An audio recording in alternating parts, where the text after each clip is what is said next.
They call me Squirrel.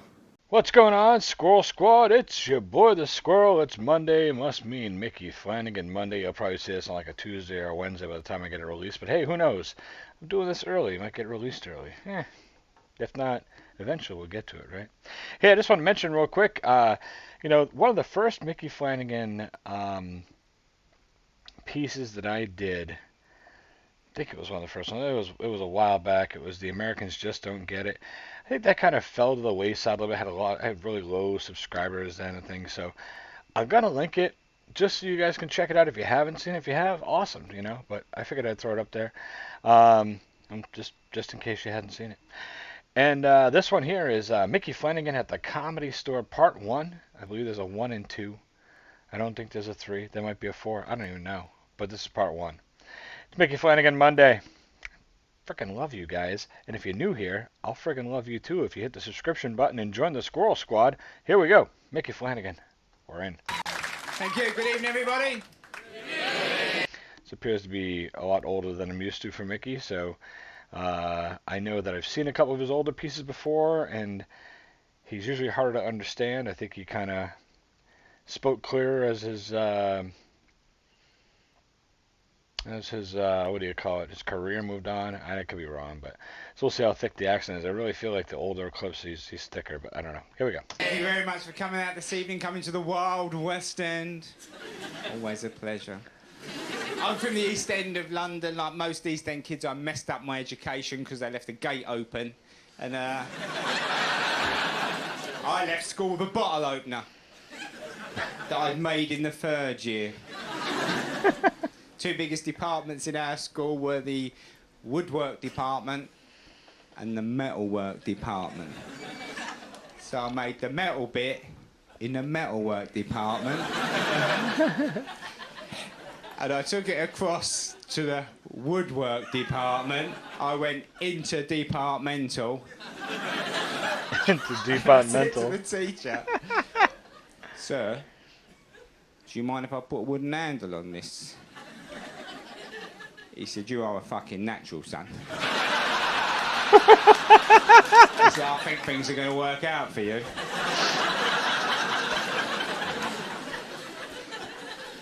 Could I sum up my school in one sort of fairly succinct way by pointing out what happened when the careers officer came? He came to our school and he asked us what we'd like to do with our lives. The most ambitious kid in the class was Gary Hutton because he wanted to drive a van. We erupted. We're like, you fucking dreamer, Hutton! You're never going to drive a van. You will have to write to Jimmy Savile for that stuff, man. Only Jimmy can fix that stuff. Wow. Come on, man. No kid from this school has ever.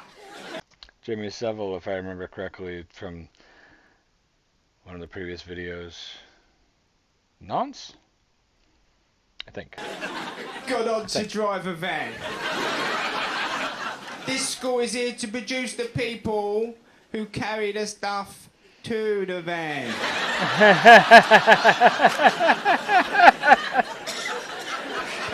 Right. So I leave school with a bottle opener. Well, that was our school as well. What sums up? We made ashtrays in the second year.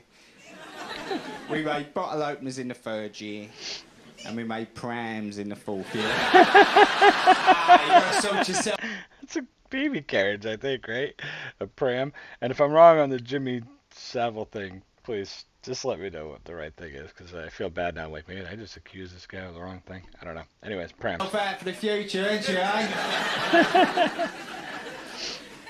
I left school, I did a little bit of travelling. I went to Spain, Mallorca, and Menorca. Spain was a bit shit when we turned up, wasn't it? It was all tapas and sangria. We knocked that out of them a bit lively. We introduced the Spanish to a bit of culture. Set breakfast, bingo. Bit of cabaret in the evening. I know this is not very much anymore, just to keep going to Spain, but I like Spain. I know where everything is. I've got friends who are not happy with their lives at all. I've got loads of friends, and my friend turned to me about 2 years ago and he said, things haven't worked out at Argos.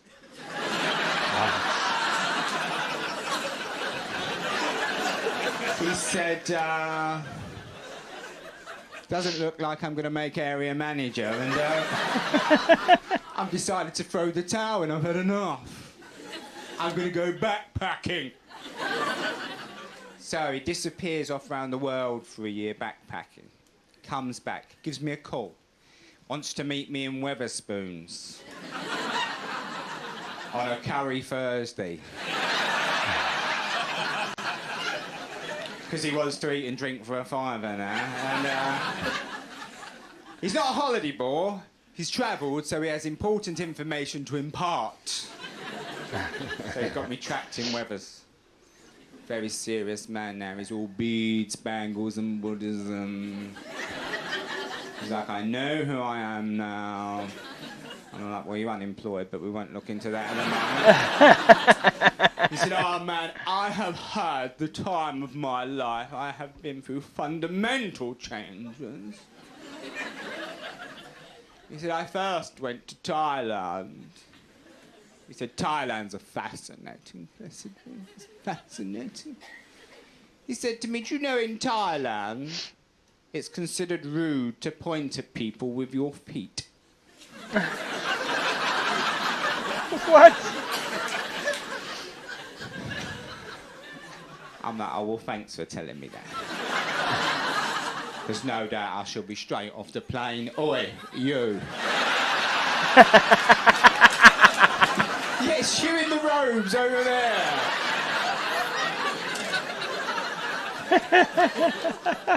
He said, oh, I see. Still hiding behind the pain with laughter. He's got very serious on me. He said, let me tell you. He said, oh, my God. He said, I went to India next. He said, the poverty. The poverty was unbelievable. He said, in India, I met people who had no hope and no future. And I'm like, well, we could have come straight to the Wetherspoons, really. Yeah. You like hanging about with people who've given up. Oh, shit. Monday lunchtime, Wetherspoons.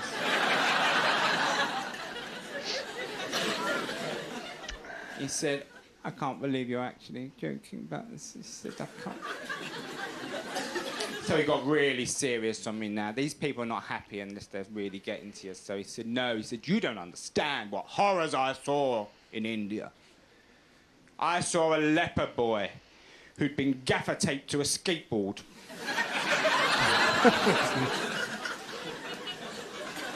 Arms fallen off. Propelling himself along the road with a drumstick between his teeth. He said, now, are you going to tell me that's funny?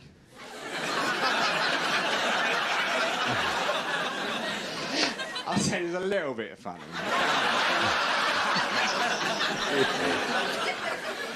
He said, oh, my God, he said, you're typical of the people I've met since my return, and you're an example of why I can never be happy in the UK again, because of people like you.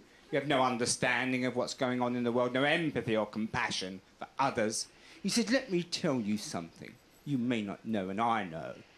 These people who have nothing, in a strange way, they're happier than we are. I lost it at that point. I've had enough of this. I said, well, the thing is, they've never had to end an NTL subscription, have they? Can we talk about my year for a little while? So, I'm into my 40s now. I messed up my education. I do a bit of travelling. I do various dead-end jobs. But mostly, I spent most of the 80s. The 80s was the decade when I was an international lover, player. A lover of women, I'd made love with women as far afield as Cardiff. Cornwall. I got a girl to wank me off on the Isle of Wight. And that was a day trip. And, this is the level of expertise you're dealing with. The younger fellas don't realise how easy they've got it. This was back in the day when you had to try hard. You really had to treat her like... You had the odd result. I mean, I'd occasionally go out. I might meet an older woman who might want to sort of, like, sort me out. That was always a bit terrifying. You know, lost in Chingford with a 30-year-old woman. These women used to take me home. This one said to me one night, she said, "Oi, fuckface." Quality, she was quality. She took me back to her habitat home. She looked at me across the room, she said, "Oi, you, I like it a bit rough." I'm thinking, well, how rough? What's me marker, love? But I jumped in. I was keen back then, 17 years of age. I thought, I'll sort her out. This is what I found out. If you meet a woman who likes it a bit rough, when you're taking her from behind, a little pull on the hair, that's erotic. They like that. However, a short, sharp punch.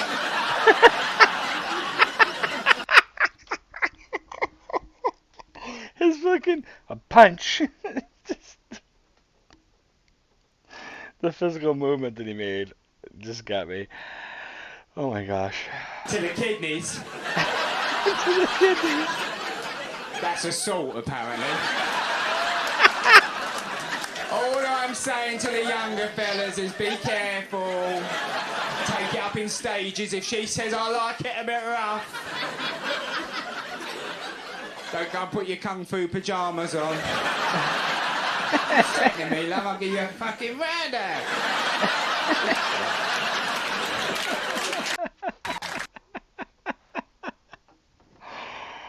I don't know how old this is. I didn't realize Mickey was that much older than me if he was out running around internationally in the 80s. Wow. Man. Oh, the ending. I like it rough. The punch in the kidneys. Holy shit. Oh, man. I hope this makes it through, and I hope you guys get to laugh at some older Mickey, I believe. It appears older anyways. And little Micky Flanagan at the Comedy Store Part 1. I appreciate you guys. I appreciate you guys stopping in, hanging out. I appreciate the 5 of you who made it this far to see that screw up that I'm going to leave in there for you. It's Micky Flanagan Monday. I got some more stuff coming out. I hope you guys enjoy it. I'll see you guys soon. Squirrel out.